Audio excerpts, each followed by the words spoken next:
Dziennikarz, który został politykiem. Wieść gminna niesie, że przed laty to on wyciął największy żart w historii drukarni Agory. Był jednym z tych, którzy stali za sukcesami samoobrony, do końca będąc przy jej prezesie, Andrzeju Lepperze. Magazyn Nigdy Więcej określał go czołową postacią w świadku polskich neonazistów, ale są i tacy, którzy twierdzą, że to po prostu prorosyjski lewak. Poza polityką, kochający ojciec. Na dywanik u złego ojca trafił Mateusz Piskorski. Człowiek, którego można scharakteryzować na dziesiątki sposobów. Jednak wszystkie przyćmiewane są obecnie przez najbardziej medialny opis. Oskarżony o szpiegostwo. Witaj. Cześć, witam wszystkich i dziękuję za zaproszenie, a od razu prostuję. Nie do końca tak oskarżony o szpiegostwo, bo co to są ci szpiegowie? Też musimy sobie od razu to skojarzenie tutaj wyjaśnić. Szpieg, jak to szpiedzy z krainy deszczowców, z różnego rodzaju bajek animowanych i z różnego rodzaju filmów fabularnych, które przez całe życie oglądamy, powieści, które czytamy, ale też z punktu widzenia definicji prawnych, politologicznych, to jest gość, który wynosi tajne informacje i przekazuje je obcemu wywiadowi. Ja jeszcze raz podkreślam, korzystając z okazji, że o nic takiego nie jestem oskarżany. A oskarżony jestem o wpływanie na opinię publiczną, co zdaniem prokuratury, zdaniem polskich służb specjalnych jest też szpiegostwem. Nie wiedzieć czemu tak naprawdę, bo nie ma to nic wspólnego z definicją. Widzę, że już wszedłeś na ten grząski grunt polskich mediów, o które też spytam, bo polskie media jednoznacznie twierdzą, że szpiegostwo to jest właśnie dokładnie to, co robisz, czym się zajmujesz i nie musisz być nawet skazany. Zresztą do tego jeszcze dotrzemy. Najpierw takie pytanie na rozgrzewkę. Czy ty sypiasz w lesie bądź innych nienamierzalnych dla służb kryjówkach? W 90 latach oczywiście tak, jeździłem pod namiot do lasu i często zdarzało mi się spać na przykład u stóp pięknej góry Ślęży pod Wrocławiem, gdzieś w głębokim lesie, ale wyrosłem z tego bardzo szybko, więc już od dawna tak nie sypię. No to powiedz mi, co robiłeś 18 maja 2016 roku w swoje urodziny o tej 6 rano, że służby nie mogły cię zatrzymać normalnie w domu, tylko urządziły pokazówkę, aresztując cię na ulicach Warszawy, gdy, jak wynika z przekazów medialnych, no ty i inni ludzie odprowadzaliście wtedy dzieci do szkoły. No, ja akurat w tym konkretnym momencie nie odprowadzałem, ale szykowałem się do obchodzenia moich urodzin. Rzeczywiście miałem wynajętą restaurację. Wiem, to zabrzmi złowrogo, bo restaurację miałem wynajętą z moim przyjacielem w Moskwie i tego dnia polecieć miałem do Moskwy, ale do gruzińskiej restauracji, której świętować miałem z moim niemieckim przyjacielem urodzonym tego samego dnia. Niestety na marginesie już nie żyje. Nasze urodziny wspólne. No, miała być to taka wyjazdowa, huczna impreza, która oczywiście nie wyszła z oczywistych względów. I cóż, ja jestem przekonany o tym, znając akta, których oczywiście nie będę mógł tutaj ujawniać, ale ten rąbek tajemnicy mogę ujawnić. Znając akta, doskonale wiem, że no, to był taki prezent urodzinowy, to znaczy ci ludzie, mocne słowa padną, ale innych się nie da tutaj używać. Ci dewianci pracujący w polskiej prokuraturze, pracujący w polskich służbach specjalnych, robią wielu ludziom, nie tylko mnie, tego rodzaju prezenty zupełnie świadomie. To nie jest żaden przypadek, ani to nie jest żadna konieczność prawna, że tego, a nie innego dnia trzeba kogoś zatrzymać. Co więcej, przecież ci ludzie, bo tu zapytałeś o ważną rzecz, dlaczego zostałem zatrzymany z takim hukiem. Otóż ci ludzie mogli mnie najzwyczajniej w świecie wezwać.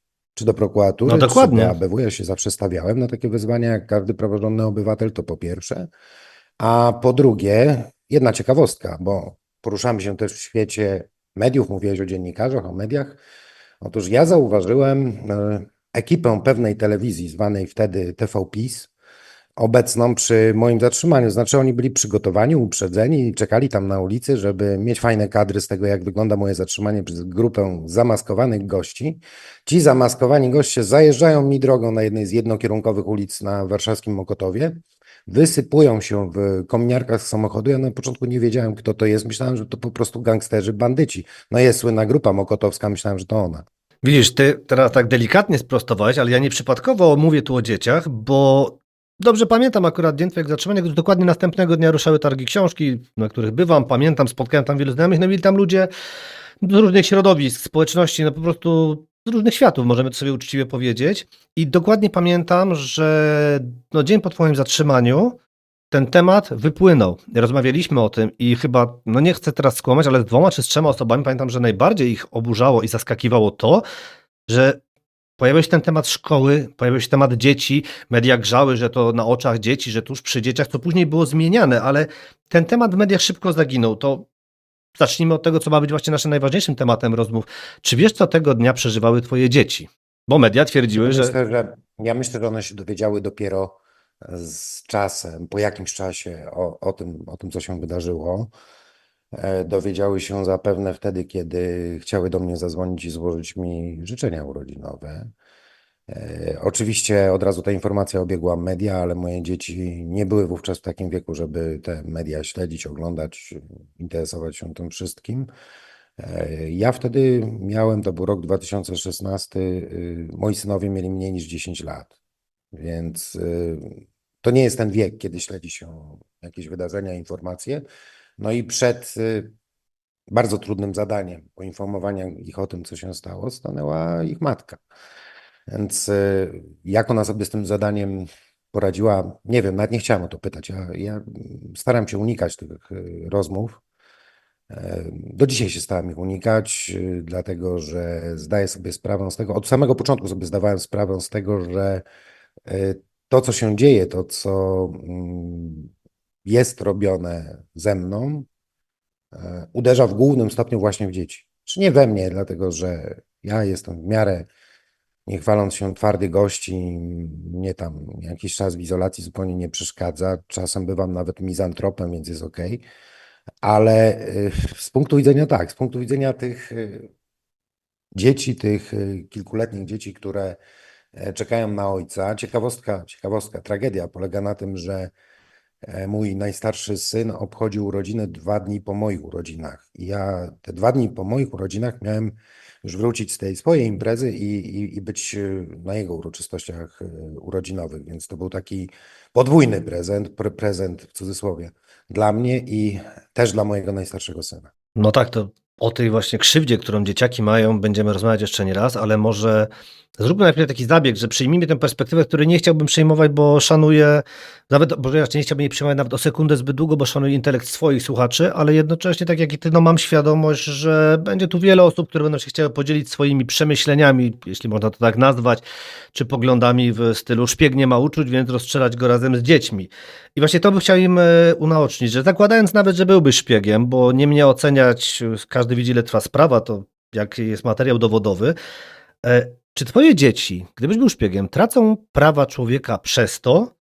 I czy służby mogą im odbierać to dzieciństwo, by później każdego dnia no niemal na oczach tłumów odzierać je z niewinności? No bo jak to się dzieje w mediach, to nie jest cisza. One cały czas to słyszą. To powiedz mi, więc pytanie brzmi następująco, czy jest taka opcja, że skoro gdybyś był tym szpiegiem, to czy służby mają prawo, żeby twoje dzieci tak cierpiały? Nie, nawet gdybym był najgroźniejszym przestępcą, to służby w moim przekonaniu, po pierwsze, prowadząc tego typu sprawy, powinny działać wyjątkowo delikatnie. Po drugie, może to się nie spodoba również tobie, ale innym dziennikarzom, ale w moim przekonaniu powinny działać bez tej pompy medialnej, którą przy takich okazjach się robi. Ja tutaj nie mówię tylko o moim przypadku, ale o bardzo, bardzo wielu innych, o pokazowych zatrzymaniach, pokazowych aresztowaniach organizowanych przed kamerami mediów. Taki jest styl działania. Niestety nie tylko był, ale jest w dalszym ciągu, to trwa. Ja nawet ostatnio widziałem to w przypadku moich politycznych oponentów, ludzi, wobec których nie mam ani cienia sympatii, czyli polityków PiS-u z kolei, że niektórzy z nich również w ten sposób są zatrzymywani przed medialnymi kamerami i nikt nie myśli, absolutnie nikt nie myśli o tym, że sam fakt takiego zatrzymania, ja już nie mówię o aresztowaniu czy o skazaniu, o dalszych etapach, ale sam fakt takiego zatrzymania w dobie mediów społecznościowych powoduje, że dzieci tych ludzi przeżywają traumę w swoich grupach rówieśniczych, w swoich szkołach, kompletnie nikogo to nie interesuje. I nawet nieistotne, czy później delikwent, który zostaje w taki sposób zatrzymany, będzie uniewinniony, może go po prostu przeproszą, bo tak też się zdarza. Polskie służby wielokrotnie musiały wypłacać różnego rodzaju odszkodowania, nawet za całkowicie bezzasadne i bezprawne zatrzymania, również takie widowiskowe. Mleko się już rozlało i po tym, jak media czy część mediów pokazuje tego rodzaju sceny, no to ta trauma z tymi dziećmi już pozostanie i też pewien stygmat pozostanie, dlatego że przecież nawet po wielu latach to gdzieś w odmętach internetu wszystko będzie i rówieśnicy tych dzieci, uczniowie ze szkoły będą po prostu najzwyczajniej w świecie mogli dyskryminować, to delikatnie powiedziane, te właśnie dzieci. To jest generalnie sytuacja, w której ja się znalazłem, ale w której znajduje się też wielu innych ludzi, to jest generalnie sytuacja, którą znakomity polski psychiatra, ale też filozof określił, mówił o Antonim Kępińskim, określił mianem śmierci społecznej. Znaczy ukatrupiają cię społecznie na oczach całego kraju. Twoją śmierć społeczną widzą też twoje dzieci, ale to jest coś więcej. To jest coś więcej, dlatego że ta twoja śmierć społeczna jest czymś, czego otoczenie zmanipulowane przez media, czego też niestety nasze społeczeństwo nie potrafiące w sposób krytyczny odczytywać komunikatów medialnych, cierpiące na analfabetyzm funkcjonalny, to nasze społeczeństwo będzie tą śmierć społeczną starało się rozciągnąć również na twoje dzieci. Właśnie na zasadzie odpowiedzialności rodzinnej, odpowiedzialności krwi, jak to kiedyś w społeczeństwach plemiennych, przecież mieliśmy taką odpowiedzialność. Do dzisiaj w Tak, tak. niektórych społeczeństwach plemiennych ona funkcjonuje, że prawda, ktoś, kto popełnił jakieś przestępstwo czy występek, jest ojcem, no to powiedzmy zapada wyrok o tym, że trzeba również ukamieniować czy ukatrupić w jakikolwiek inny sposób jego dzieci, czy tam do któregoś pokolenia nawet się mścić, prawda? To jest mniej więcej ten sam trybalny model, który u nas jest zorganizowany, tylko że on jest zorganizowany przez trzy, ja bym powiedział, poziomy. Pierwszy poziom to jest, tak jak już wspomniałem, ale chcę to podkreślić, pierwszy poziom są oczywiście prokuratury i służby, które ten cyrk organizują. Drugi poziom to są media, niestety, które ten cyrk pokazują. Bo gdyby one tego nie pokazywały, to byłoby ok, można byłoby w rodzinie, nawet gdy ktoś jest aresztowany, zatrzymany, wymyśleć jakąś bajkę o tym, że tata jest za granicą, tata musiał wyjechać, tata jest, nie wiem, na leczeniu jakimś, no cokolwiek. Natomiast to drugie ogniwo, czyli media uniemożliwiają taką ochronę rodziny, taką ochronę psychiki dziecka. No i trzeci oczywiście element to jest nasze społeczeństwo, o którym już powiedziałem, które organizuje terror społeczny i psychologiczny po tym, jak nie potrafiąc odczytać komunikatu medialnego, zaczyna stereotypizować, stygmatyzować ludzi, o których zatrzymaniach pojawiają się jakieś informacje. Skoro teraz mówisz o tych mediach, zatrzymamy się przy nich na chwilę, bo jeszcze o dzieciakach mamy sporo do omówienia, ale jest takie zalecenie Rady Europy, sobie już teraz przygotowałem. 55 jego punkt mówi: wszystkie media mówiące o kimś, kto zrobił coś złego, muszą dołożyć wszelkich starań, by chronić prywatność dzieci i ich rodzin oraz zastanowić się, jak to, co robią i mówią, wpłynie na to, jak czują się dzieci. No więc zalecenia teoretycznie są. Faktem, no muszę tutaj przyznać, że były wydane 2 lata po tym, jak już się zatrzymano, więc może jeszcze wtedy nie byliśmy cywilizowanym społeczeństwem najzwyczajniej w świecie. Ale dlaczego chcę o tych mediach porozmawiać? Bo jest taka miejska legenda, jakoby Mateusz Piskorski stał za największym psikusem zrobionym na Gorze, a sprawa miała mieć związek z materiałami promocyjnymi Samoobrony. Powiedz mi, czy może to w jakikolwiek sposób miało wpływ na to, że te media od razu przyjęły retorykę o szpiegu? Bo wiesz, sam powiedziałeś przed chwilą o swoich przeciwnikach politycznych i ja, no nie dalej jak tydzień temu miałem rozmowę z redaktorem naczelnym pewnego medium ogólnopolskiego i mniej więcej wniosek z rozmowy był taki, że Rysiek Czarnecki nie ma wyroku, szanujmy, ale jak rozmawiałem kiedyś z nim na twój temat, no zaraz. No szpieg. Obaj nie jesteście skazani. Wiesz, o co chodzi? Chciałbym wiedzieć, skąd akurat, czy może wiesz, ta nienawiść mediów niektórych do ciebie mainstreamowych. To jest ciężka analiza, bo to jest analiza dotycząca toku myślenia ludzi, których ja nie rozumiem. Ja się przyznaję otwarcie, że ja nie rozumiem toku myślenia establishmentu polityczno-medialnego w Polsce, tak to określmy. Nigdy go nie rozumiałem zresztą. Gdzieś tam byłem zawsze na uboczu i myślałem trochę innymi kategoriami. Nawet szczerze mówiąc, byłem kiedyś w polityce w takiej partii, o której wspomniałeś, czyli w Samoobronie, której lider też był odklejony, mówię o Leperze, od tego establishmentu medialno-politycznego. On też myślał innymi kategoriami. Być może ja tam trafiłem, mimo wszelkich różnic społecznych czy genetycznych, że tak powiem, między mną a Andrzejem Leperem, genetycznych w sensie intelektualnym, w sensie jakiegoś tam backgroundu, który mieliśmy, to ja go dobrze rozumiałem, dlatego że on też czuł się obco w tym świecie, establishmencie polityczno-medialnym. Ten establishment polityczno-medialny funkcjonuje na zasadzie pewnego bazaru. Nie obrażając bazaru, bazarki to jest bardzo przyjemne miejsce, sam na nich często robię zakupy, ale na w takim negatywnym wydaniu bazaru, tam gdzie po tym jak klient odejdzie od straganu, od razu za plecami zaczyna się bijanie mu szpilek, od razu zaczyna się pomawianie go o wszelkie najgorsze cechy. To wszystko mniej więcej tak funkcjonuje. Dlaczego inaczej się traktuje Rysia, o którym wspomniałeś, przesympatyczny Ryś, którego ja zresztą broniłem ostatnio w mediach społecznościowych, bo też nie podobał mi się ten spektakl, mimo że szczerze mówię na antenie, że gardzę tym człowiekiem od strony politycznej, ale to tylko polityczne. No, żaden człowiek, nawet jak nim gardzę, to nie zasługuje na takie traktowanie. A inaczej traktuje się mnie. No, z kilku przyczyn. Pierwsza przyczyna jest taka, że jestem spoza tego establishmentu, a Rysiu jest z tego establishmentu, jest jego częścią. Druga przyczyna jest taka, że być może kilkukrotnie wszedłem w drogę różnego rodzaju osobom, ludziom. Ja mógłbym tutaj snuć różne teorie. Na pewno wszedłem w drogę tym kryminalistom. Tak, no o nich będę mówił, kryminaliści, bo skazani prawomocnie, mogę tak mówić, czyli ludziom typu Kamiński i Wąsik. To z całą pewnością przy okazji tak zwanej afery gruntowej, czy prowokacji przeciwko Leperowi, ja im wszedłem w drogę, to jest fakt. Ale to nie sądzę, żeby oni teraz mieli takie wpływy, czy oni mnie gdzieś tam w taki sposób prezentowali. I trzeci element to jest Rosja. To jest Rosja. Przecież polskie społeczeństwo jest, jak pisał profesor Łagowski, świetny tytuł książki, bardzo mi się spodobał ten jego tytuł. Polska jest chora na Rosję.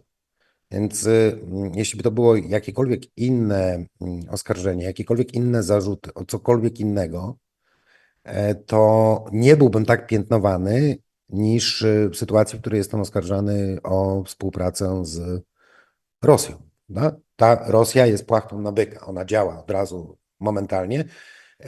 Żyjemy w sytuacji, w moim przekonaniu, gorszej, jeszcze bardziej przepełnionej taką skrajną, niepohamowaną nienawiścią niż czasy makartyzmu w Stanach Zjednoczonych. To jest jeszcze bardziej, no to jest bardziej prymitywne. Ja tak sobie analizowałem porównawczo ten makartyzm, popatrzyłem sobie na makartyzm, przeanalizowałem, przypomniałem sobie tamten okres w dziejach Ameryki i no u nas jest gorzej, dlatego że u nas to wszystko trafia na takie podglebie głęboko zakorzenionych stereotypów na temat Rosji, różnego rodzaju historycznych ran, które mamy i na które nie ma lekarstwa tak naprawdę, więc to są trzy elementy. To są trzy elementy. Spoza establishmentu komuś tam wszedłem w drogę, a wielu wszedłem w drogę. Ja nigdy nawet o ten establishment się nie otarłem. No, byłem posłem, byłem w Sejmie, gdzieś tam funkcjonowałem, ale zawsze funkcjonowałem poza układami z tym establishmentem. Oni nawet, ciekawostka, oni mi nawet nie proponowali, była jakaś taka akcja wiele lat temu, może starsi słuchacze pamiętają, że próbowano zwerbować brakujące głosy z Samoobrony.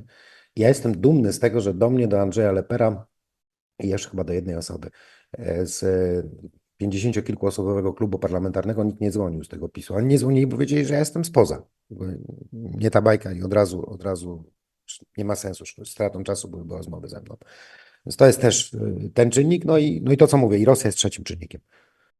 No tak, no ciężko cię dać do establishmentu, jak już, tak jak wspomniałem, no nigdy więcej, skrajna prawica, inni skrajna lewica, teraz jeszcze ta Rosja. Komunista. No komunista. Wręcz. Jest, jejku, nawet sobie tak przygotowując się do tej rozmowy trafiłem na jakąś stronę alternatywnej historii i tam byłeś wpisany jako no, narodowy bolszewik, po prostu. Już wiadomo, że to była akurat forma żartu, ale tak uznałem, mówię, bo o limonowcach też kiedyś czytałem, że na pewno miałeś z nimi związek, no bo jak mogłeś nie mieć związku, skoro jeździsz do Rosji. No na YouTubie widziałem też jakieś filmiki, jeden taki chyba był nawet minutowy, że obserwator piskorski coś tam broni. Kiedy ty ludziom tłumaczysz, że gdy ktoś z bronią mierzy do ciebie z broni, to raczej należałoby tam słuchać, wykonywać poleceń, I jak nie wynika to z tej rozmowy, po czym nagle tytuł i wszystko przekazują, ach, no ten PiS-Korski. Więc no faktycznie, no nie jesteś w tym establishmencie, trzeba sobie przyznać, że troszkę pracowałeś sobie na to, żeby te służby później miały jak cię nie lubić, no bo partię założyłeś antyamerykańską w Polsce, to wiesz, to jak tak można przecież. Nie, prostuję. Partia była nieamerykańska. Przepraszam, tak, Nieamerykańska. zwracam honor, oczywiście mój błąd. Widzisz, to ja się rozpędziłem, teraz będzie, że ja jestem Próbowałem fanatykiem. założyć partię nieamerykańską, tak ją określiliśmy. Tak samo jak była to partia nierosyjska, nie niemiecka, nie włoska, nie gibraltarska. Staraliśmy się zbudować partię polską. Wychodząc z założenia, że większość polskich partii w naszej najnowszej historii to były partie albo proradzieckie, albo proamerykańskie, no tylko nie propolskie. No. No tak, dobrze, mieliśmy o policji jak najmniej rozmawiać, więc teraz tak przeskok zrobimy. Mówisz o dzieciach, miały dzwonić do ciebie z okazji urodzin, ty chciałeś dzwonić z okazji urodzin, a pamiętasz może ostatnie słowa, jakie zamieniliście zanim cię zamknięto? No bo później nastąpił długi okres milczenia. Na pewno pamiętam, moi synowie byli jeszcze mali, więc na pewno pamiętam, że spędziłem z nimi 3 dni wcześniej sporo czasu i no, jak to zwykle z dziećmi, bawiłem się z nimi, musiałem później już wyjechać z domu i tak wyjeżdżając za szybko wyjechałem, tak? To znaczy gdzieś tam mnie jakieś obowiązki goniły, więc za mało z nimi czasu spędziłem i później mnie męczyło przez długie miesiące, że kurczę, ja mogłem w ten ostatni weekend, gdybym wiedział oczywiście, ale kto mógł wiedzieć, gdybym wiedział, że coś takiego nastąpi, no to poświęcić im cały dzień, a nie kilka godzin, które z nimi spędziłem. Więc no naprawdę od samego początku ta świadomość tego, nawet takie drobiazgi polegające na tym, że kilka dni przed takim zatrzymaniem, mimo że te dzieciaki się namawiają, mówią, pobaw się z nami jeszcze, spędź z nami jeszcze trochę czasu, a ty nie, ty gonisz, bo masz robotę, masz jakieś inne obowiązki, to później ci to męczy miesiącami. No ale tak jak mówię, no, teoretycznie przecież racjonalnie można sobie to wytłumaczyć, że nikt nie mógł przewidzieć takiego rozwoju wypadków. No tak, ale racjonalność nie do końca, wiadomo, współgra z tym, co jest uczuciem dla dzieci. Ty pamiętasz, jak długo nie mogłeś mieć kontaktu z dzieciakami? Kiedy w ogóle po raz pierwszy z nimi się spotkałeś ponownie, porozmawiałeś? To był dylemat bardzo poważny. Minęło około 5 miesięcy. A dylemat poważny, i ja tu z tego miejsca chcę podziękować psychologom, nawet tym psychologom w areszcie. Tam też są całkiem nieźli psychologowie. Z jedną z takich psycholożek się konsultowałem całkiem sporo na temat właśnie dzieci. I to był wielki dylemat, czy ściągać ich na tak zwane widzenie odbywające się w warunkach urągających ludzkiej godności w polskich aresztach, czy ich nie ściągać. Sytuacja aresztu śledczego, aresztu tymczasowego, to chciałbym wszystkim uświadomić, że to nie jest areszt tymczasowy, bo w Polsce ten areszt się stosuje wobec niektórych. Ja osobiście znam przypadki ludzi, którzy 9 lat spędzili w areszcie tymczasowym. Tak, to się nazywa areszt tymczasowy. Nie ma żadnych ograniczeń. Ja spędziłem 3. Mój kolega Janusz Niedźwiecki spędził już 3,5. Tak, siedzi teraz w takim areszcie. Bez żadnego wyroku. Więc sytuacja tych ludzi tam siedzących jest fatalna, dlatego że tak, myśląc o tym, czy ściągnąć dzieci, czy zastanawia się nad tym, czy ściągać te dzieci na widzenie, czy narażać ich na ten widok, czy nie, no to wiesz, gdybyś miał świadomość, że masz do odsiedzenia pół roku, czy rok, przypuśćmy nawet, to mógłbyś z takiego widzenia zrezygnować, stwierdzić, nie, lepiej, żeby one tego wszystkiego nie widziały. Niech poczekają. Ten rok to nie jest tak długo. Ale będąc w areszcie tymczasowym w Polsce, podkreślam, bo w innych krajach cywilizowanych europejskich są granice stosowania aresztu tymczasowego dość ściśle określone. Będąc w Polsce w areszcie tymczasowym, masz świadomość, że to może potrwać 5 lat, 9 lat. Takie przypadki, jak podkreślam, są, znam je osobiście. I musisz dokonać tego wyboru po jakimś czasie. Musisz no, albo założyć, że być może twoje dzieci już nie będą z tobą gadać, bo za te lata, po których ty wyjdziesz z tego aresztu, to już w ogóle nie będziesz ich znała, nie one ciebie. Będą już dorosłymi ludźmi albo nastolatkami w takim wieku, że nie będziesz miał z nimi wspólnego języka po tylu latach rozłąki i zerowego kontaktu. Albo no, narazisz na pewną traumę, bo z całą pewnością, ja o tym z moimi synami nie rozmawiam, ale Nie chcę, bo to temat dla nich ciężki, ale z całą pewnością zwierzęce warunki, w jakich funkcjonuje się w polskich aresztach, warunki, na które wielokrotnie zwracały uwagę organizacje obrony praw człowieka, w tym te międzynarodowe. Również warunki widzeń, wiesz, te upokarzające przeszukania, łącznie z przeszukaniami dzieci przed wejściem na te widzenia. No to, no tak jak mówię, jest takie przeżycie, którego chyba nikt by własnym dzieciom nie życzył. I chciałby uchronić przed takim przeżyciem, takim doświadczeniem każde dziecko. Ja mam nadzieję, że moje dzieci były, no bo były na tyle jeszcze wówczas małe, że jakoś to może nie do końca rozumiały, nie do końca dostrzegały pewne rzeczy. W przypadku dzieci nieco starszych szczerze odradzam. Znaczy w przypadku dzieci już takich powyżej 10 roku życia, ja naprawdę szczerze odradzam wizyty w polskich aresztach śledczych. Ja w zakładzie karnym nie byłem, może tam jest inaczej, ale na pewno w aresztach śledczych odradzam wszelkie wizyty. To jest po prostu straszne. W większości tych aresztów śledczych. To nie jest wina, też podkreślam, to nie jest wina, czy nie zawsze jest wina funkcjonariuszy czy kierownictwa tych aresztów śledczych. To jest wina systemu. To jest wina przepisów, idiotycznych przepisów, które wprowadzane były, może teraz to się będzie jakoś trochę powoli zmieniało, przez Ministerstwo Sprawiedliwości, dotyczących właśnie warunków funkcjonowania aresztów, bo to z tych warunków wynikają wszelkie obostrzenia, cały ten tryb, czy przeprowadzania widzeń, czy odrębnego problemu, jakim są telefony. No bo rozwiązaniem jakimś jest kontakt telefoniczny z dzieckiem. Ja wiem, że ten kontakt telefoniczny, czy kontakt przez Skype, bo takie możliwości też są przewidywane, również w aresztach tymczasowych, jest kontaktem, no takim będącym namiastką kontaktu realnego. Nie oszukujmy się. No. Znaczy, jak ktoś mówi, że można utrzymywać dobrą relację z dzieckiem tylko i wyłącznie za pomocą łączeń online, czy tym bardziej telefonicznych, no to odsyłam do lektury jakichś takich fundamentalnych prac, które czytają studenci pedagogiki czy psychologii na pierwszym roku. No. To są rzeczy oczywiste.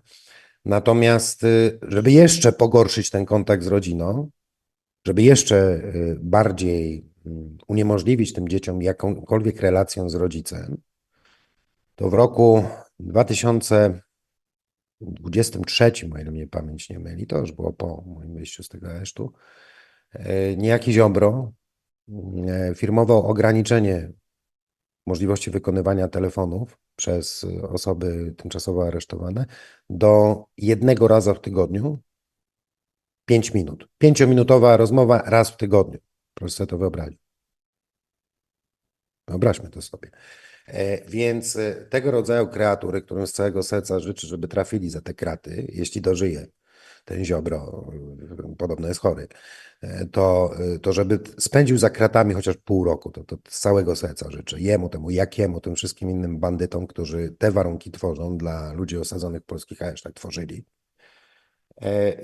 Jeśli my w ten sposób postępujemy, no to właściwie do czego to prowadzi? Do całkowitego rozpadu więzi, jakiejkolwiek więzi dzieci z rodzicami, którzy są w tych aresztach. Wszelkiej więzi. Odechciewa się nawet, bo ty idziesz do tego telefonu, dzwonisz do tego dziecka, oczywiście wszyscy mają komórki, a ty dzwonisz z przedpotopowego aparatu, automatu telefonicznego. I często na przykład jak dziecko rozmawia, bo ty nie wiesz dokładnie, o której godzinie zadzwonisz, więc próbujesz się do tego dziecka dodzwonić. Czasami chodzisz co tydzień z duszą na ramieniu, no czy będzie mogło akurat to dziecko odebrać. Czasami cię prowadzą do tego telefonu w takich godzinach, że wiadomo, że dziecko będzie w szkole i tego telefonu nie odbierze. No to tak wygląda. Tak wygląda rzeczywistość w polskich aresztach. Ja podkreślam, że słyszałem zapowiedzi, ale nie weryfikowałem tego i przynajmniej osobiście nie chciałbym tego już weryfikować. Słyszałem zapowiedzi, powyborcze zapowiedzi nowej wiceminister odpowiedzialnej za zakłady karne, za tą politykę penitencjarną, że to ma się zmienić. Tak? No, liczę na to, że te barbarzyńskie przepisy wprowadzone za czasów PiS ulegną jakimś zmianom, ale czasami rozmawiam z ludźmi z drugiej strony murów, tak, utrzymuję takie kontakty również, po starej znajomości, po latach spędzonych tam. Więc pytam ich, czy te warunki się zmieniły. Mówią, że na razie niezbyt.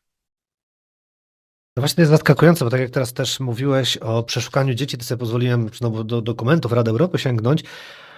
Przeszukanie więźniów przed wizytą powinno odbywać się z szacunkiem, tak jak ich widzenie z dzieckiem, tak dalej.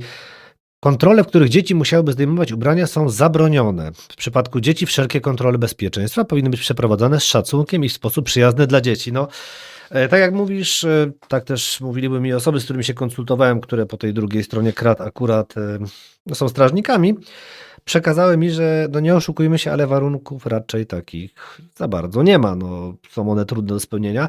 No a jeszcze ty byłeś w tej fatalnej sytuacji, że kodeks karno-wykonawczy mówi o osobach w więzieniu, więc tam jak na przykład przysługujące wizyty są i odmowa ewentualna, to jest bodajże 217 paragraf, no to de facto ty jesteś w areszcie. To u ciebie już decyzję podejmuje sąd, prawda? No albo chyba, że cedują na prokuraturę, więc no faktycznie te warunki, w jakich dzieci mają się widzieć z rodzicami, są trudne. Jeszcze do tego na pewno wrócimy, ale chciałem, bo pytałem cię o słowa, które powiedziałeś ostatni raz przed zamknięciem. A czy pamiętasz, co powiedziałeś, nie wiem, podczas tej pierwszej rozmowy po tych 5 miesiącach, czy już w ogóle po wyjściu? No bo ta rozmowa po wyjściu to musiało być coś zupełnie innego. Jak się czujesz, kiedy wychodzisz i widzisz swoje dziecko w końcu na wolności będąc? Nie pamiętam, co mówiłem. Długo się ściskałem, obejmowałem z synami, a słów nie pamiętam. Znaczy, to była akurat dla nich taka ogromna niespodzianka, to moje pojawienie się.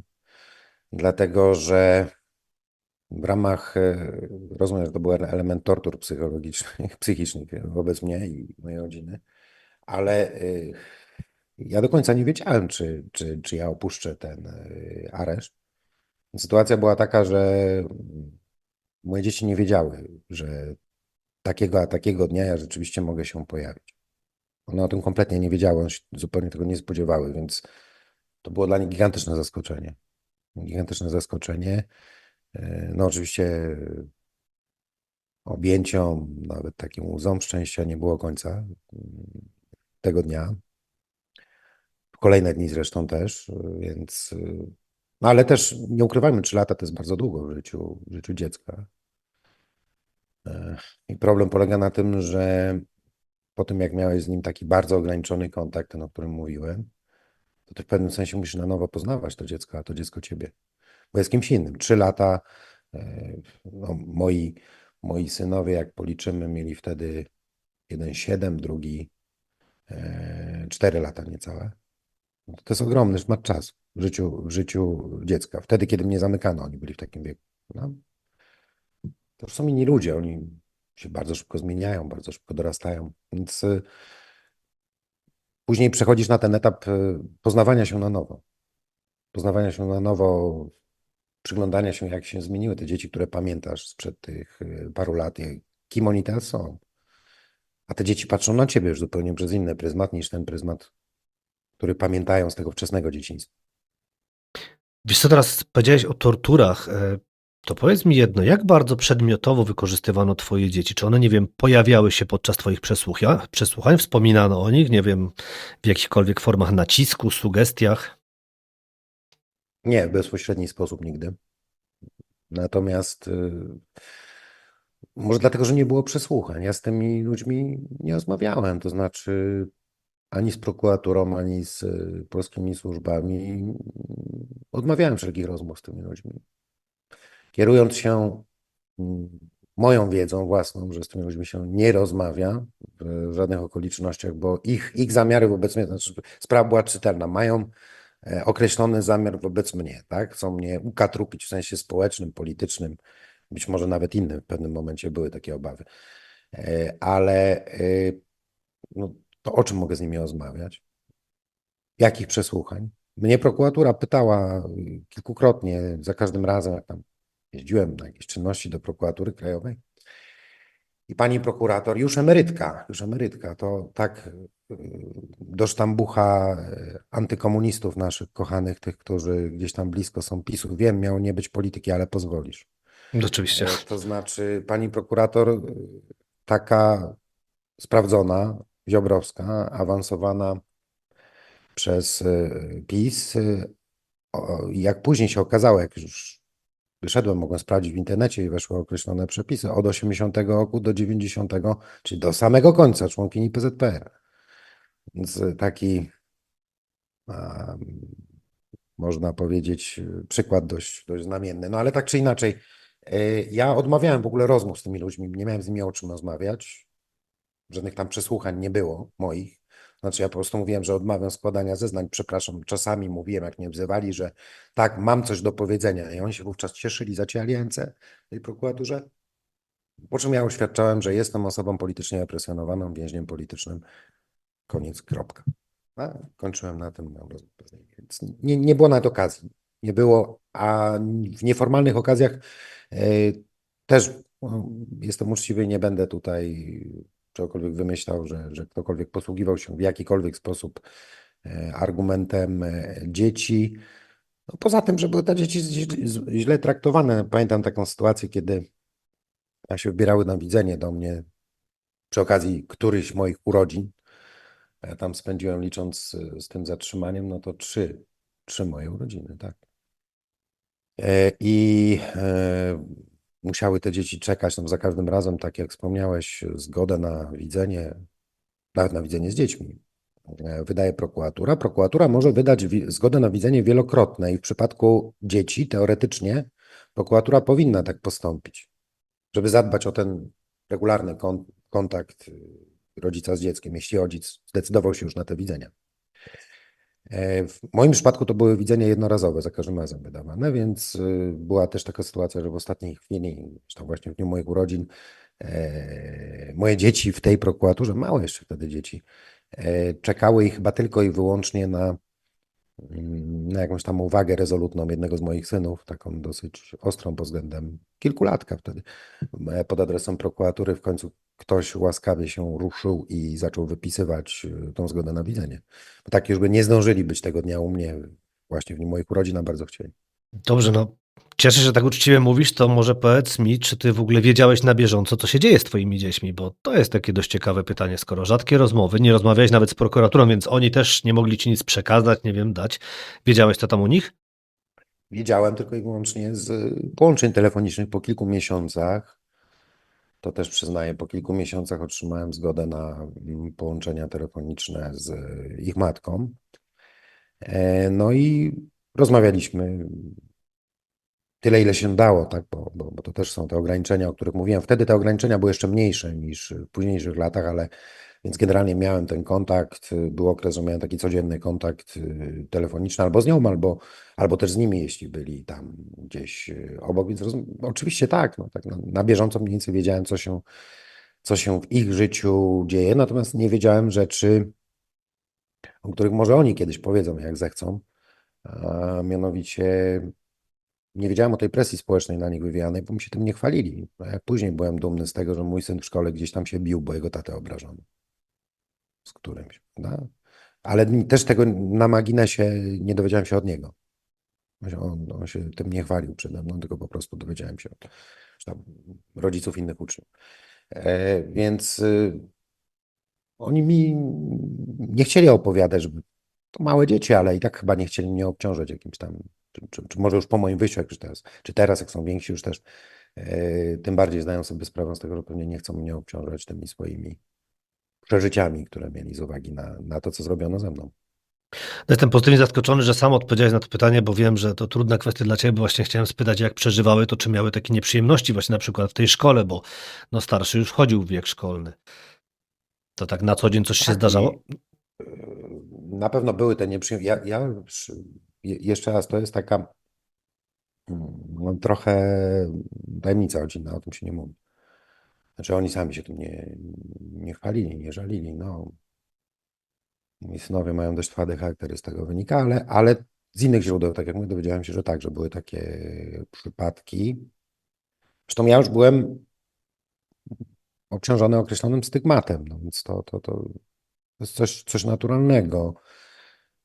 Oczywiście te przypadki nie wynikały z działania, nie wiem, nauczycieli, nie wynikały z działania czy złej woli samych dzieci,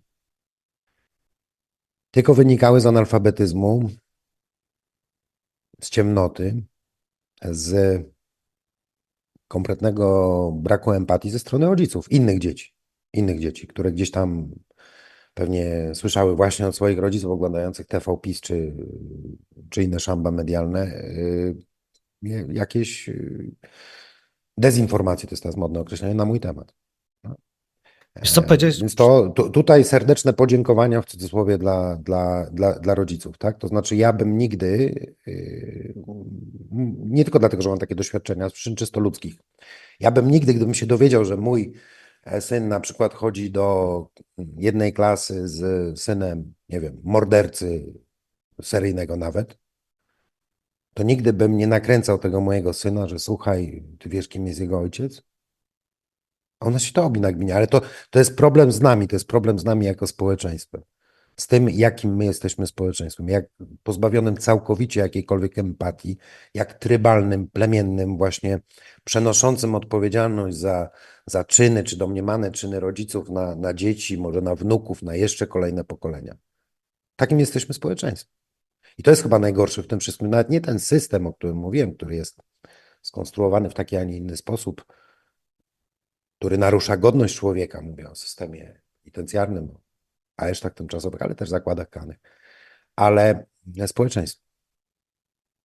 Tak, no i powiedziałeś, że Przerażające jest to nasze społeczeństwo. tu się zgadzam, powiedziałeś, że stygmatyzowane, więc zadam pytanie, które szczerze mówiąc ktoś inny powiedział mi, żebym zadał, uznałem, że no zobaczymy, bo ono jest takim dość popularnym pytaniem zadawanym osobom osadzonym. Czy ty w ogóle wstydziłeś się przed dzieciakami tego, że siedzisz za kratkami? Bo wiesz, bo to też jest dość częste pytanie. Czy tatuś się wstydzi? No skoro już go stygmatyzują, jest tym złym. Tatuś próbował tłumaczyć, że jest więźniem politycznym i działał, no tak twierdzę, to prawda, działał na rzecz Polski, na rzecz kraju, w którym żyjemy. Może to górnolotnie brzmi, okej, ale ja byłem w komfortowej sytuacji, bo przecież jest wiele osób, które no nie mogą tego w żadnym stopniu powiedzieć. Ja miałem kategorię tak zwanego więźnia politycznego, nawet do dzisiaj w polskich aresztach, przynajmniej taka nieformalna kategoria funkcjonuje. O dziwo, już formalnie mówimy, że nie ma więźniów politycznych, a u nas się nazywa więzień medialny.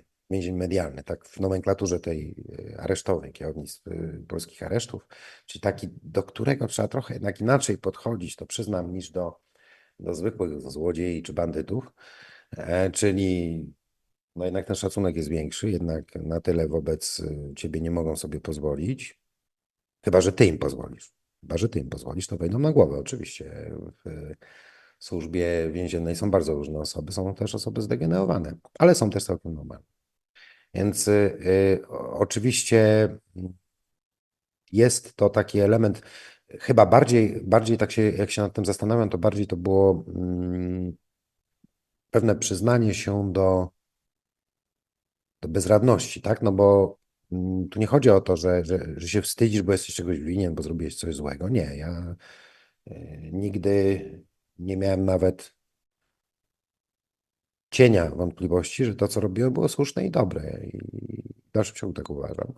Natomiast to jest problem, po pierwsze, że przegrałeś, bo to ty jesteś za kratami, a nie twoi przeciwnicy polityczni. W tym konkretnym przypadku, żartuję oczywiście, ja bym nie wsadzał. A po drugie, że nie jesteś tam, gdzie powinieneś być, czyli przy dzieciach. Znaczy, to jest chyba najistotniejszy wątek, bo tutaj stajesz, każdy z nas każdego dnia staje przed takimi dylematami, czy związanymi z pracą zawodową, czy z realizacją jakichś własnych ambicji, czy poświęcić ten czas na realizację tych ambicji, na tą karierę zawodową, czy poświęcić na dzieci. To jest banał, to jest banalny dylemat w życiu każdego rodzica. Ale jak prowadzisz działalność, która jest obarczona takim ryzykiem, jak działalność, którą ja prowadziłem, mówię o tej działalności politycznej, wiesz, że żyjesz w kraju niedemokratycznym, możesz za to trafić za kraty, to ja później były takie momenty, że żałowałem, mówię, może niepotrzebne to było wszystko, może ja w ogóle powinienem siedzieć cicho, nie zajmować się w żaden sposób, nie podpadać nikomu z tego establishmentu politycznego, nie narażać się, nie wiem, przestać jeździć na wschód i do Rosji. Ten wschód mnie tak fascynował, ale przecież mogłem z tego w którymś momencie zrezygnować, powiedzieć, dobra, ja już tam nie jeżdżę, bo to nie modne teraz. i po prostu udać się na emigrację wewnętrzną, siedzieć i zajmować się dziećmi. To był dylemat, to jest dylemat, to jest pytanie, na które do dzisiaj sobie nie jestem w stanie odpowiedzieć tak do końca, czy po prostu warto było coś takiego zrobić. I pod tym względem było mi wstyd przed nimi, że nie byłem z nimi, tylko wybrałem inny rodzaj działalności, że coś innego bardziej mnie pochłonęło niż oni. To na pewno, to może nie wstyd, ale poczucie winy się pojawiało, tak. Że poczuciu winy wobec dzieciaków, powiedz mi, czy w ogóle da się pielęgnować no tą całą relację, kiedy jest się w zamknięciu, czy nie wiem, sama pielęgnacja to jedno, ale czy w ogóle da się wychowywać dzieci za krat, no bo wiemy, że to akurat dla ciebie ważne. Absolutnie nie da się. Absolutnie się nie da. Możesz pisać listy, możesz dzwonić co jakiś czas i możesz na krótkich widzeniach, brutalnie przerywanych najczęściej, na krótkich widzeniach po prostu potrzymać dziecko za rękę, chwilę z nim pogadać, objąć je i tyle. No to jest kontakt. Wychowanie to jest przeogromny proces, ogromny trud, o którym tu wielokrotnie mówiliście w waszych audycjach. Z różnymi gośćmi o tym rozmawialiście i to wymaga permanentnego kontaktu. To nie jest możliwe. To nie jest możliwe. Ja nie uczestniczyłem w wychowaniu, mówię wprost, w żaden sposób nie uczestniczyłem na przestrzeni 3 lat, 3 lat dosyć istotnych z punktu widzenia psychologii rozwoju dziecka. Nie uczestniczyłem w procesie wychowawczym moich dzieci.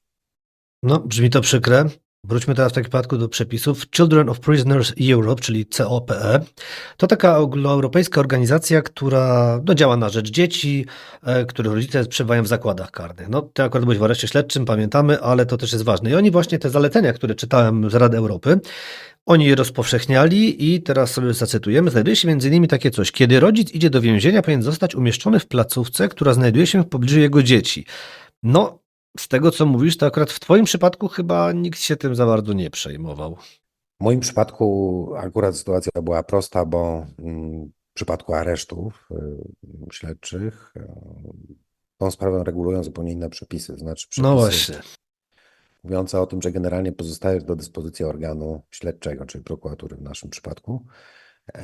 I to ona określa rejonizację. To ewentualnie po usłyszeniu wyroku, to ten przepis, ten standard, o którym wspomniałeś, może mieć zastosowanie w przypadku osób prawomocnie skazanych. Natomiast te osoby prawomocnie skazane, to jest wiedza moja też wynikająca z rozmów z nimi, czyli nie moje doświadczenia, ale rozmowy i doświadczenia innych.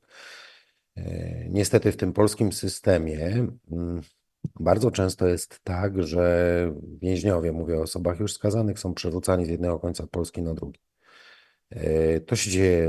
To się dzieje notorycznie. To jest sytuacja patologiczna, bo mamy do czynienia nawet z sytuacją, ja sam osobiście znam przypadki, w których właśnie dzieci przyjeżdżały na widzenie do swojego ojca, a ten ojciec był już na drugim końcu Polski, w zupełnie innym zakładzie.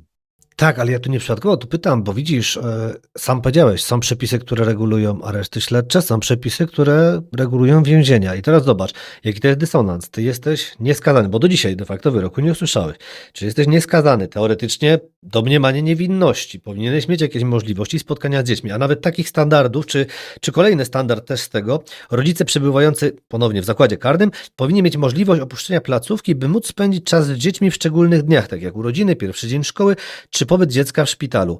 No ty wciąż nie mogłeś podlegać tym standardom, no bo byłeś w areszcie śledczym. No jak to dla ciebie wyglądało? Nie czułeś tego, że jest to jednak forma nacisku na ciebie? No bo gdybyś się przyznał i siedział, wiesz, wyobraź sobie tę sytuację. Dobra, niech wam będzie, jestem winny, idę siedzieć. No i nagle masz widzenia z dziećmi. Wiesz, czy czujesz tę różnicę taką specyficzną? Oczywiście, to znaczy całościowo możemy powiedzieć, że warunki w aresztach śledczych są znacznie gorsze od i tak zwierzęcych warunków w zakładach karnych, naturalnie. Natomiast co do tych, tej możliwości opuszczenia, kodeks również przewiduje możliwość opuszczenia tam na jeden dzień, najczęściej w asyście oczywiście służby więziennej, w wyjątkowych okolicznościach opuszczenia aresztu. Czyli jest taka możliwość, przynajmniej była wtedy, kiedy ja przebywałem w areszcie, ja pisałem takie wnioski. Na przykład zmarła dość ważna, bliska osoba w mojej rodzinie. I oczywiście wnioskowałem o to, żeby notabene z moimi dziećmi, które były na tym pogrzebie, żeby móc uczestniczyć w pogrzebie. Też takiej zgody oczywiście nie otrzymałem, bo to wszystko jest dobra wola lub zła wola, najczęściej ona jest zła, organów śledczych, czy organu, do którego dyspozycji pozostajesz, najczęściej prokuratury. Sądy może pod tym względem są nieco bardziej ludzkie, natomiast prokuratura oczywiście wykorzystuje to jako środek nacisku. Nie bez przyczyny polskie areszty określane bywają bardzo często mianem wydobywczych. Jak mają coś z ciebie wydobyć, to wszelkie formy nacisku są dozwolone, a nawet pożądane. Również takie polegające na pozbawieniu cię kontaktu z dziećmi, też są jak najbardziej wykorzystywane. Ale też to rozwiązanie, o którym tutaj wspomniałeś, byłoby rozwiązaniem połowicznym. Mnie cały czas nurtowała myśl przez cały ten mój pobyt w areszcie, ale też teraz, jak słyszę o tym, jakie jakieś osoby są przez wiele lat w aresztach śledczych, dlaczego my nie możemy zrobić tego samego, co zrobiły nawet kraje bałtyckie, które nie należą do jakichś tam, nie wiem, szczególnie zamożnych, nawet Ukraina w pewnym momencie, notabene, czyli wprowadzić instytucję aresztu domowego, czy tak zwanej obrączki, ale przed wyrokiem. Przebywasz w domu, masz określone ograniczenia, nie możesz się kontaktować ze świadkami, masz ten nadzór elektroniczny nad tobą cały czas, słynną bransoletę, nie możesz gdzieś tam sobie wyjść. W domu nawet niech ci założą te podsłuchy, żeby nie było, że kontaktujesz się, czy przychodzą do ciebie jakieś osoby, żeby uzgadniać zeznania, ale prowadzisz mimo wszystko normalne życie rodzinne, już nie zawodowe, bo to byłoby trudne, już nie towarzyskie, ale rodzinne. Przecież to jest wprowadzenie bardzo prostego przepisu. Naprawdę Polska jest jednym z ostatnich krajów barbarzyńskich w Europie, gdzie nie ma w kodeksie jako jednego ze środków zapobiegawczych ograniczenia wolności. Ograniczenia wolności. No mówię, jeśli to była w stanie zastosować znajdująca się w dużo gorszej sytuacji ekonomicznej, finansowej, technologicznej Ukraina, no to przepraszam, gdzie my jesteśmy? Gdzie my jesteśmy, jeśli czegoś takiego nie ma? To byłoby rozwiązanie problemu, o którym my tu rozmawiamy, czyli właśnie tego kontaktu z dziećmi. Ja mógłbym te dzieci wychowywać, mógłbym sobie te 3 lata z przyjemnością poświęcić się w 100% wtedy ich wychowaniu, bo miałbym tylko to do roboty. Nic innego bym nie robił, prawda? Miałbym na to czas. Oczywiście mówisz tu o optymistycznym akcencie, że po raz kolejny, jako że ty pewnie szpiegiem jesteś i byś dalej szpiegował za pośrednictwem dzieci, czy ciebie akurat by nie wyłączono z tego, bo tak możemy niestety podejrzewać, że dostałbyś te medialne, specjalne warunki, żeby dalej była pożywka. Ale to już, przepraszam za mój wtręt, takich uwag nie powinienem tutaj robić, bo zawsze staram się oddać głos rozmówcy. Zanim jednak oddam ci, bo tam zostały nam już końcóweczka pytań, to pozwolę sobie na małą autopromocję. Zachęcam wszystkich do subskrybowania kanału, gdziekolwiek go słuchacie. I teraz jest coś takiego. W latach 90. było takie badanie przeprowadzone przez CDC i Kaiser Permanente, amerykańskie organizacje, dotyczące traumy. I na przykład wynika tam bodajże była grupa badawcza 17,5 tysiąca osób. Rozmawiał o tym kiedyś Nadine Burke, więc to można sobie w internecie znaleźć. I tam wynikało z tego, że dzieci, które poddawane były takiej traumie, niezależnie od tego jakiej, bo ona była od jakiejś, nawet nie neglektum, ale od takich kłótni w domu, agresji, nerwów, już nie mówimy o siedzeniu rodzica w więzieniu, 2,5-krotnie raza częściej byli narażeni na żółtaczkę, na problemy płuc, 4,5 raza krotnie na depresję. No to powiedz mi, jak twoim zdaniem taka trauma może wpłynąć na przyszłość dziecka? No, taka trauma jak aresztowanie rodzica na 3 lata bez wyroku. Czy to w ogóle nie zaburza u tych dzieci nawet nie tylko zdrowia, ale najprostszej rzeczy, poczucia sprawiedliwości? Tak, moje dzieci, o tym mam głębokie przekonanie, o tym świadczą, każde ich reakcje są tak antysystemowo nastawione, że ja w życiu tak antysystemowo nastawiony nie byłem, choć uznawany byłem za ekstremistę i radykała politycznego. Nawet nie chodzi o politykę, tu chodzi o to, że moje dzieci po tym, co się wydarzyło, mają zerowe zaufanie do wszelkich instytucji. Niestety to też skutkuje pewnymi problemami, bo jak instytucji, to również cierpi na tym autorytet instytucji takich jak szkoła. Takich jak szkoła. To akurat moje dzieci pochwalę ich, które uczą się dobrze, ale na pewno nie są dziećmi posłusznymi czy wierzącymi jakoś w autorytet tych sformalizowanych instytucji. Czy krótko mówiąc, to, co się ze mną wydarzyło, z nich w jakimś stopniu zrobiło ludzi nieufnych wobec nie tylko organów władzy, niewierzących też w jakiekolwiek formy sprawiedliwości. Nie, to jest coś, co pozostanie z nimi, jak sądzę, na zawsze. To jest bardzo ważny element. Ja wspominam to po sobie, jeśli pozwolisz. Ja na przykład stałem się człowiekiem organicznie nieufnym wobec kapitalizmu, to zupełnie inna historia, ale organicznie nieufnym wobec kapitalizmu, po tym jak widziałem, jak ten kapitalizm rujnuje mojego ojca. No. Jako jego syn, jeszcze tam nastolatek, wczesny nastolatek, na to patrzyłem i tak ta postawa się już wówczas budowała, czyli tak organiczna, naturalna niechęć do tego systemu, który ja obwiniałem za jakieś tam niepowodzenia, później też problemy mojego ojca. No nie takie problemy jak te problemy moje, o których tutaj rozmawiamy oczywiście. I pewnie u nich zostanie coś podobnego, nawet jeśli będą starali się później jakoś to tłumić, ale gdzieś głęboko na pewno. Ach, no plus oczywiście na tym poziomie czysto emocjonalnym, to też muszę przyznać, czasami się ten wątek pojawia w rozmowach z synami. Analogia myślenia plemiennego, chęć zemsty No tak. na ludziach, którzy doprowadzili mnie i ich przede wszystkim, nas jako rodzinę do takiej sytuacji.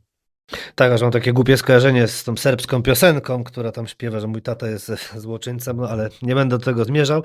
Bardziej chciałbym tylko podkreślić, że widzisz, nie wiemy ile jest takich przypadków jak twój, nie wiem ile jest takich dzieciaków, ale możemy oszacować, bo specjalnie sobie sprawdziłem dane, które były dostępne na moment, kiedy ciebie już zatrzymano, więc zakładam, że możesz być w nich ujęty, czyli na 24 maja 2016 roku. Oficjalnie podawano, że z około 25 820 osadzonych posiadają oni łącznie 47 018 dzieci. Choć szacunki nawet mówiły o 100 tysiącach dzieci, bo do dzisiaj one są zmienne, one są różne. No ale załóżmy, że no naprawdę te 100 tysięcy dzieci później mamy i one no, przeżywają tę traumę rodzica. I jeśli on był faktycznie tak jak ty, część z tych rodziców jest tylko przetrzymywana, część nawet nie zostanie skazana, no to sami sobie faktycznie szykujemy ludzi, którzy nie będą za bardzo pozytywnie nastawieni do prawa i do instytucji samej jako takiej. Oczywiście, mówi się bardzo często o takim wychowawczym wymiarze działań wymiaru sprawiedliwości, że on ma pokazywać pewne przykłady, wychowywać społeczeństwo, czy przyuczać do pewnego rodzaju zachowań. No, polski system z uwagi na swoją całkowitą niewydolność, koślawość, robi dokładnie coś odwrotnego.